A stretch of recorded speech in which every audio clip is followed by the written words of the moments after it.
মাননীয় স্পিকার, মাননীয় সংসদ নেতা সদমন্ত্রীক্রমে তার পক্ষে আমি নুরে আলম চৌধুরী বাংলাদেশ জাতীয় সংসদের চিফ হুইপ প্রস্তাব করছি যে গণপ্রজাতন্ত্রী বাংলাদেশের সংবিধানের ৭৭ অনুচ্ছেদ অনুযায়ী জাতীয় সংসদের কার্যপ্রণালী বিধি ২৪৬ বিধি অনুসারে ২৪৭ ও ২৪৮ বিধিতে বর্ণিত কমিটি নিয়োগ, কমিটি গঠন, কমিটির দায়িত্ব পালনের জন্য নিম্ন উল্লেখিত মাননীয় সংসদ সদস্যগণের সমন্বয়ে দ্বাদশ বাংলাদেশ জাতীয় সংসদ প্রবাসী কল্যাণ ও বৈদেশিক কর্মসংস্থান মন্ত্রণালয় সম্পর্কিত স্থায়ী কমিটি গঠন করা হোক।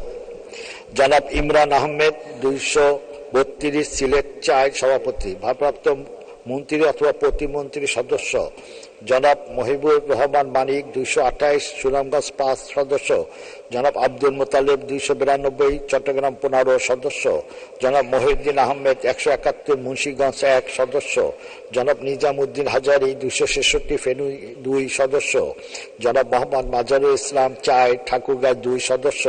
জনাব মোহাম্মদ আবুল কালাম আজাদ ২৫২ কুমিল্লা ৪ সদস্য।